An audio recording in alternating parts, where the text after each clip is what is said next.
Welkom bij Scheldemondig. Mijn naam is Jan Rubbens, presentator. En weer een aflevering van Passie voor iets. En deze keer Passie voor Media. En heel blij ben ik met die twee mensen die aangeschoven zijn. Dat is ten eerste... Wie bent u, meneer?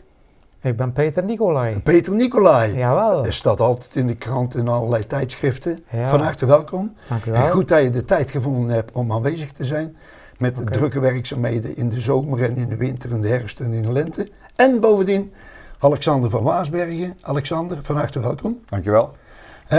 Peter, hoe ben jij zo aan de passie voor media gekomen? Je bent de hoffotograaf van Zeeuws-Vlaanderen en omgeving, denk ik, of niet?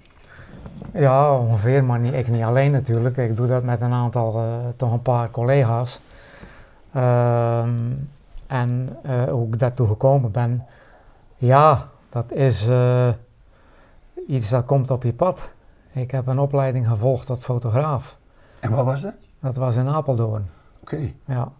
En ik heb een aantal jaren een winkel gehad in Breskens met een fotostudio. Gewoon het algemene fotografische werk van het verkopen van filmpjes en camera's, batterijtjes, noem maar op. En het afdrukken van foto's, ontwikkelen van foto's.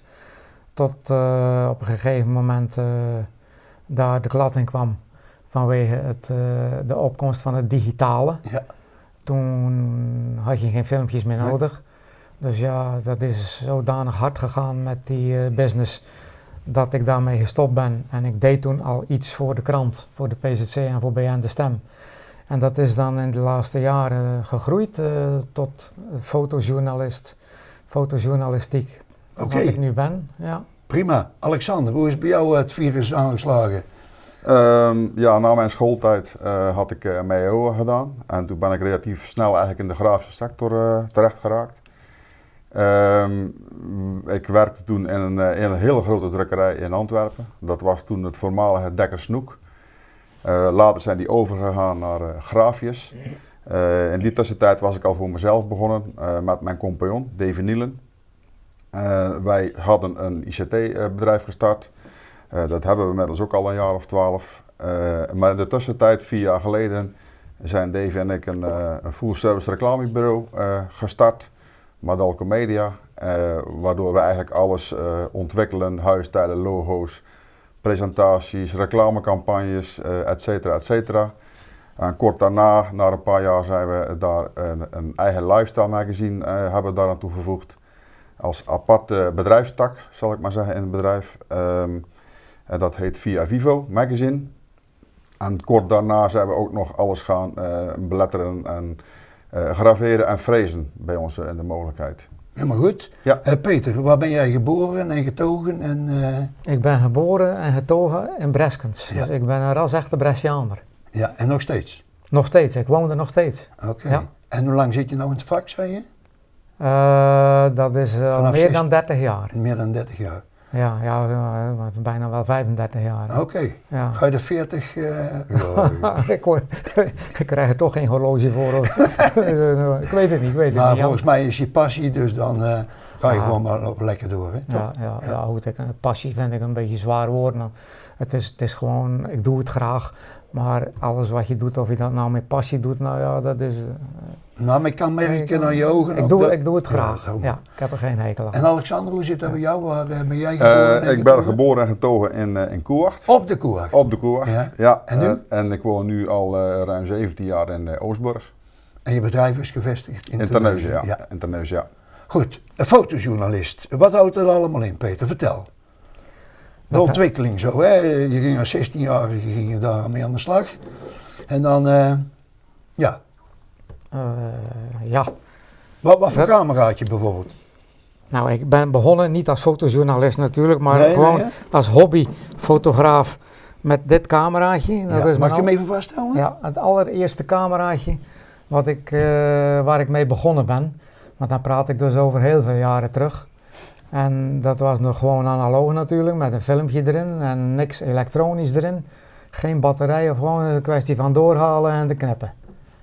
En hij doet het nog steeds. Oh, en Ja. dan dat ging mee filmrolletje. Dat dan. ging gewoon met een klein beeldfilm. En waar ging dat rolletje dan naartoe? Deed je dat zelf ontwikkelen? Of? Nee, dat deed ik toen nog niet zelf. Dat werd gewoon weggebracht naar de En dan? fotozaak, naar de fotowinkel. En toevallig was dat een oom van mij. Dus dat was Dus het zit eigenlijk gewoon in het bloed. een beetje wel. Ja, Dus die heeft mij een beetje op pad gebracht van de fotografie. Ik mocht bij hem in zijn doka, mocht ik filmpjes ontwikkelen en fotootjes afdrukken. En dat vond ik toch wel spannend. ja. En zo ben ik er een beetje in gerold. En dan verder de Ja, ontwikkeling, want deze camera die heb je nog, maar Ja, er zit natuurlijk, nostalgie hè. kun je er nog eens eentje Ja. bij pakken? Ja, deze die is van deze tijd. Ja? Die mag je ook eens even Oh weten. ja, maar die mag ik niet laten vallen natuurlijk. Moet Die is weer wat tegenkomen. zwaarder, hè? Die is ietsje zwaarder, ja. Ja, nou, Hè? ja, dat is dan de huidige camera, die is digitaal. Ja. En het is een beetje kwaliteit natuurlijk. Je moet Ja. toch zorgen dat je goede foto's maakt. En wat is dan de belangrijkste ontwikkeling van die eerste en die tweede? Dit is op een batterij, begrijp ik? Dat is eigenlijk, ja, daar zit een accu in. Maar geen rolletje. Er zit geen rolletje in, nee. Ja, Er ze zit leggen een maar uit. chip in. En wat voor een toeter kaart. zit er allemaal op? Wat moet je daarmee doen? Dan geef ik hem even naar Ja, jou. ga maar even terug. Ja, dat zijn Nou, laat gewoon- maar eens even zien aan ja, de dat kijkers. zijn Of... gewoon de simpele dingen. Je kan hier van alles opzetten. Telelensen, groothoeklenzen om de boel, telelens om de boel dichterbij te trekken. Als je op een voetbalwedstrijd, bij een voetbalwedstrijd zit, ja, dan moet je de Iets boel toch hoger een houden beetje, alsjeblieft. Zo, een ja. beetje dichterbij halen. Ja. En ja, dat zijn de mogelijkheden. Dat komt met dit dingetje natuurlijk niet. Nee. En Alexander, hoe is bij jou de ontwikkeling zo van de, toen je begon als Ja, dat- jonge jongen Ja. en nou was een ervaren... Maar dat is een hele snelle wereld geworden natuurlijk Ja. nu. En ook alles wat Peter ook zegt, alles is natuurlijk digitaal geworden. Ook met bewerkingsprogramma's, met Photoshop, InDesign. Ook natuurlijk wat fotografie betreft, dat is allemaal groter en scherper. En er zijn ook veel meer mogelijkheden mee, omdat je, als je een ander fotobestand hebt, kun je die ook makkelijker bewerken. Dus ja, dat is voor onze mensen die de DTP doen, dus de opmaak van bijvoorbeeld kranten of magazines of brochures, is dat wel van essentieel belang, dat die foto's goed zijn. En via Vivo heb je genoemd. Hè? Ja. Hoe vaak komt hij nou uit en hoe lang bestaat hij al? Hij bestaat nu 3,5 jaar en hij komt 7 keer per jaar uit. En oplagen van 50.000 stuks in Zeeuws en Belgisch-Vlaanderen. En ja, dat is redelijk druk geworden. Ja, en daar verbinden jullie ook altijd een thema aan. Hè? Ik kan me iets herinneren van...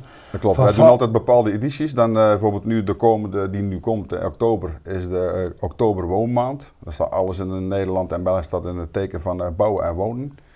Dus dat proberen we ook themagericht redactioneel daaraan toe te voegen. Nieuwe trends, nieuwe kleuren, wat is er innovatief met woningen. Met betrekking tot bijvoorbeeld duurzaamheid. En dat proberen we dan als content in het blad te krijgen. Met natuurlijk fotografie bij. December is natuurlijk de kersteditie, Ja. zoals wij die noemen. Januari is de nieuwjaarseditie. Pasen is de aprileditie. Ja, en wat me En ook zo. altijd opvalt, hè, die teksten, dat die zo kloppen eigenlijk. Want ik, Nou ja, ik wij lees hem moeten- van voor naar achter, mag je gerust weten, want dan kan ik dat weer vertellen tijdens rondleidingen. hè? Ja, nou ja, wij Hoeveel proberen- mensen werken er op die redactie bij jullie dan? Op de redactie, wij huren freelancers in. Oh ja. Maar we hebben wel 2 mensen die het eigenlijk altijd vast doen. Maar daarnaast maken we gebruik van samenwerkingen met mensen en ook natuurlijk met fotografen of tekstschrijvers of Ja. dat soort dingen. Goed, dan Peter, foto's. Ik heb begrepen, want ik heb op jouw website gekeken, dat je eigenlijk aan de hand van de foto kunt zien wat er speelt en waar. Vertel. Nou, hoe bedoel je dat precies? Nou, Wat, bijvoorbeeld, ik zag iets van knokken en dan kun je precies zien dat het in knokken Oh, ja. is. Dus noemen ze een aantal voorbeelden zo? Ja, toevallig, het is pas geweest in augustus. Het vuurwerkfestival, het jaarlijkse vuurwerkfestival in Knokken. Aan het strand? Aan het strand, op de Zeedijk. En het is toch altijd wel mooi. Je ziet daar veel mensen met cameraatjes, vooral met hun mobiel foto's maken van het vuurwerk op zich. Maar voor de krant willen ze ook altijd wel zien waar het is, dus de foto waar die gemaakt is.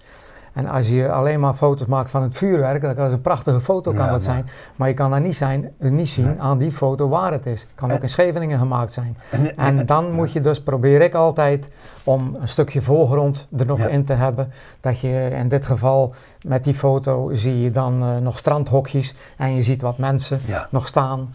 En dat is dan wel, ja, dat is dan even de kunst om dat in beeld te brengen. Ja, en bijvoorbeeld, ik zag ook een van zeehondjes en dan kun je precies eigenlijk zien wat die genomen is. Ja, want op de achtergrond zie je het sloeggebied van Vlissingen. Ja. Dus je kan, ja, dat kan dat niet missen, want dat moet dus hier in de Schelde geweest zijn. Ja. En Ja. wielerrennen in Gent? Ja, en het Kuipke in Gent. Dat is ook een aantal keer geweest voor de krant. En mag daar nog gerookt worden? Ja, dat is wel leuk om even te vertellen. Ja, dat misschien. geloof ik wel, Ik ja. ben daar, ik denk dat 20 jaar geleden ben ik daar geweest met Ja. Frits Bakker, de sportverslaggever van toentertijd. Hij is nu met pensioen. En ik moest daar in, dat is de wieler zesdaagse van Gent. Maar dat is in een wieler overdekte wieler, hoe heet dat? Wielerbaan, een overdekte Wielercircuit? wielerbaan. Ja. En toen mocht er nog overal gerookt worden. Oh, ja. Binnen overal, toen werd er in restaurants gerookt, maar door ook zo. En nou, er zat daar 40.000 mensen binnen, in zo'n klein koepeltje eigenlijk, het Kuipke van Gent. Ja. Nou, het zag er blauw van de rook. Ja. Jan, niet normaal. En die wielrenners die reden daar maar naar lucht te happen door Ja. de blauwe rook. Ja, Ja, bijna geen dat- luchtverversing Nee, natuurlijk. dus dat zijn van die dingen die vergeet je niet. Nee, nee. Alexander, heb Ja. jij ook wel zoiets meegemaakt dat je zegt van nou, die ontwikkeling van toen was het zo en nou, bijvoorbeeld, ik weet dat je met fantasie meegewerkt hebt. Ja, dat klopt. Vertel er iets over. Nou ja, de fantasie is natuurlijk een heel andere tak van sport. Dat is een evenement wat opgezet is door 3 andere mensen en mij. Er was vorig jaar een try-out. In Breskes, hè? In Breskes, ja. Oude PSD-gebouw. Het oude voormalige de vertrektunnel van de boot. Ja. En daar hebben we eigenlijk vorig jaar een try-out gedaan om daar een nieuw evenement te zetten. Fantasy, eigenlijk gewoon op het eind geschreven met S-E-A. Slim. Ja, een beetje dubbelzinnig met het water natuurlijk. Maar daar hebben we eigenlijk een heel leuk evenement neergezet. Dat al redelijk afgelopen editie nu, x aantal weken geleden, succesvol is geweest. Dat Ja. was zeer druk. En daar heb je workshops, demonstraties, 35 kraampjes, optredens van bands, noem het maar op. Mensen die zich verkleden in hun favoriete stripheld. Ja, ja, ja. Cosplay, dat is een heel apart thema, maar redelijk bekend nu. En, Het was uitgesteld, hè? Ja. was het, Want het was eerder in juli, was het. Nee, dat was juni, 8 8 juni. juni. Ja. Vertel, vertel. Ja, dat klopt. Ja, Ja, dat dat was was, stuk slecht weer. Dat klopt, Ja. ja. We hadden alles de avond ervoor met een heel team opgezet. Ja. En tegen de avond begon het te stormen. Ja, ik weet het niet. Roel Steyart, een van mijn bestuursleden, die is toen blijven slapen in de terminal. En die belde mij s'nachts op van kom maar naar hier, want het gaat hier gigantisch mis. Ja. En dan hebben wij als bestuur aan de oprichters van het evenement hebben wij het 's morgens om 5:30 afgeblazen. Ja. Hebben we alle standhouders gebeld, iedereen die betrokken was, bands afgebeld en de gemeente ingelicht. En die hadden gezegd van ja, dat is wel heel sneu voor jullie, een strop, maar kunnen we kijken of we het op een andere datum kunnen doen. En dan hebben we het op 31 augustus En nou komt het. nog eens gedaan. En toen was de lange strangentocht. En toen was de lange strangentocht. En daar deden 2100 mensen mee. Dat klopt. En die hebben jullie allemaal? Die krachten hebben we eigenlijk een beetje gebundeld. En al die mensen zijn voorbij moeten komen omdat wij een stempelpost waren, de voorlaatste stempelpost van de eindstreep van de lange strangentocht. Ja, Dus en het iedereen- was mooi weer, hè? En het was prachtig weer. Ja, geweldig. Bloedheet. Het was, Ja, het was 30 graden. ja, Maar je hebt daar een beetje zeewindje, Ja. dat scheelt toch wel, hè? ja, dat was wel goed te doen. Ja. Ja. Goed te doen. Maar ook daarmee hebben wij ook met ons bedrijf alle reclame en alle posters, flyers, drukwerk, groot spandoek voor het aan te kondigen Ja, hebben mooi, wij hè? gerealiseerd. Ja, Met die mooie dame en zo, ja. ja, met die Zeemerman. Ja, Zeemermin. Ja. Filmfestival van Zeeuws-Vlaanderen? Ja, doen wij ook een samenwerking mee. Dan maken wij meestal de grote spandoeken ook en reclame en de vlaggen op het gebouw. Dus ja, dat is altijd een wisselwerking. En Ja, wij prachtig. nodigen dan weer klanten van ons uit om dan naar de film te gaan. En Ja. dat is altijd leuk. Dus het is eigenlijk, samenwerking is natuurlijk heel belangrijk, hè? Ja, binnenkort mogen we 7 auto's beletteren voor Film by the Sea. Ah. Dus dat is ook leuk. We hebben Passar net in Sluiskil achter de rug gehad. Nou, Dus genoeg te doen. klinkt bemoedigend. Ja. Peter, de plannen voor de toekomst? De plannen voor de toekomst. Ja, nou ja, ik bedoel, iedereen heeft toch een toekomst? Ja, Ja. laten we hopen dat er nog een toekomst is. Ja? Nou, kijk, voor mij persoonlijk is het, ik heb het meeste gehad natuurlijk. ik zit aan het eind van mijn loopbaan op het fotografiegebied wel. Ik doe het nog graag, maar ik werk nu maar 8 dagen meer in de maand. Oh, Voor de krant. En dat doe ik dan nog graag. En dat is te behappen. oké. Maar ja, ik ben ook al een beetje op leeftijd. Je moet niet vragen hoe oud ik ben, want dan horen, Nee, dat gaan we niet horen ze doen. dat allemaal. Dat is ook niet nodig. Zeg maar voor welk geboortejaar je bent. Ja, Nee, oké. kan je het uitrekenen. Zeg, Nee, maar ja. even een vraag tussendoor. Dus ik- Ben je ook ja. nog iemand aan het begeleiden of zo? Die zegt van, een jongere die het vak wil leren? Nou, Familie of... Nee, eigenlijk niet. nee. Nee. Oké. We hebben wel een jonge man erbij nu, we doen het nu met z'n drieën. Ah, Camille Schelstraten en ik. En er is sinds 2 jaar een jonge man van 25 bijgekomen. en Boas mag die naam Timmermans. genoemd worden? Ja, Boas Timmermans. Oh ja, die ken ik. Ja, Ja, die liep dus- bij Vestrock ook rond. Ja, en dat zo. klopt, want die heeft Vestrok gedaan in Hulst. Ja, En dat is een jonge man, dus die heeft de toekomst. ja, Dus daar had je eigenlijk de vraag aan hem moeten stellen. ja. Dat gaan we misschien nog wel een keer doen. Ja. Ja, ik moet is de een jeugd idee. ook proberen. Ja. Goed, Alexander. Het is zo dat Zorgzaam, die nodigt mij wel eens uit Mhm. met de filmpjes. En dan mag ik filmpjes laten zien aan de bejaarden in rolstoelen en zo. Nou, die hangen aan je lippen en ook aan het scherm natuurlijk. Ja. Zullen we eens even kijken naar een filmpje over Zorgzaam? Wat jullie voor hun betekend hebben. Ja, dat is goed. Zullen we even kijken? Dat is prima.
Zo Alexander, dat was wel een karwei. Hoe lang doe je erover in voorbereiding en tijdens het plaatsen?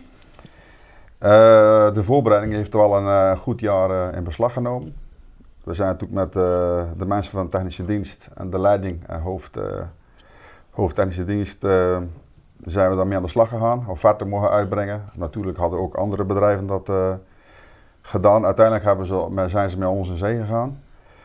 De technische zaken natuurlijk, dat is met tekeningen en sterkteberekeningen, omdat het op hoogte is. Aluminium, duurzaam met LED-verlichting. Maar uiteindelijk het laatste beslag is ongeveer 12 weken om het te realiseren en op het dak te plaatsen. Enige afmetingen van dat gebeuren? De gemiddelde logo's zijn ongeveer 6 tot 7,5 meter breed. En het logo wat in Oostburg op het ziekenhuis staat is 7,80 meter geloof ik uit mijn hoofd op 3 meter. Oké. Ja. Ja, mooi hè? En dan Geweldig. hebben wij Mammoet ingehuurd om het op het dak te plaatsen. Ja, oké. Peter, ter afsluiting nog iets dat je zegt van ik wil nog even iets kwijt. Ja, kijk, we hebben het over fotografie gehad. We hebben het over Alexander over zijn media gehad. En het programma dat heet Passie voor. Dus je nodigt altijd mensen uit die ergens hun passie in vinden. Ik zei het net nog, het is een beetje een zwaar woord passie, maar dat geeft niet. We doen het gewoon graag. Ik heb het altijd graag gedaan, het werk wat ik tot nu toe nog steeds doe. En het leuke daarvan is dat je ergens komt waar een ander niet komt. Je komt met mensen in aanraking die een ander alleen maar via de televisie ziet. Daar kom je dichtbij. Bijvoorbeeld Mathieu van der Poel, iedereen kent hem van zijn wielrennen. En jij komt, je staat naast hem, je mag de vesting cross fotograferen voor de krant. Dat zijn leuke dingen. Onlangs nog heb ik de visserijfeesten in Breskens in beeld mogen brengen, samen met verslaggever Bob Maas. Nou, dat zijn dan gewoon de leuke dingen. Je verdient er iets aan, maar dat moet er natuurlijk ook wel gezegd hebben. Je hebt er ergens passie voor, maar het moet ook nog wel wat opleveren. Dus dat is ook nog leuk, dat het dan nog wat oplevert en je bent bij de leuke dingen. Dat wil ik dus nog eventjes zeggen en ik hoop daar nog even mee te kunnen doorgaan. Ja, maar goed, dankjewel. Alexander, had jij nog iets, een primeur of zo? Een primeur, ja. Ja. Bars los. Ja, net had je het over de samenwerking met Cine City en het filmfestival en Film Vibe by the Sea. Wij kennen de mensen inmiddels al lange jaren.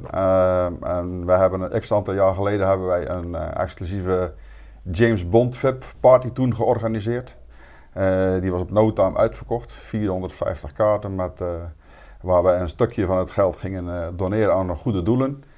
En de primeur is dat dit weer voor de komende 25e James Bond gaan we dat weer doen. Althans, de aanvraag ligt bij Universal dat we in Terneuzen weer zo'n party gaan organiseren. Geweldig. Absoluut. Nou, zullen we het daarbij laten, Peter en Alexander? Dat is goed. Ik vind het prima. Oké. Nou, beste mensen, ze zeggen wel eens dat er geen passie is in West-Vlaanderen, maar je hoort het, hè. 2 heren hier. En ik hoop dat jullie er allemaal van genoten hebben. En James Bond, zeehondjes, het kwam allemaal voorbij. Daarom wil ik deze heren hartelijk danken. Peter, Jan? goed dat je op het laatste moment aangeschoven bent, dankjewel. Graag gedaan. Oké, Alexander. Jan, dankjewel. Oké.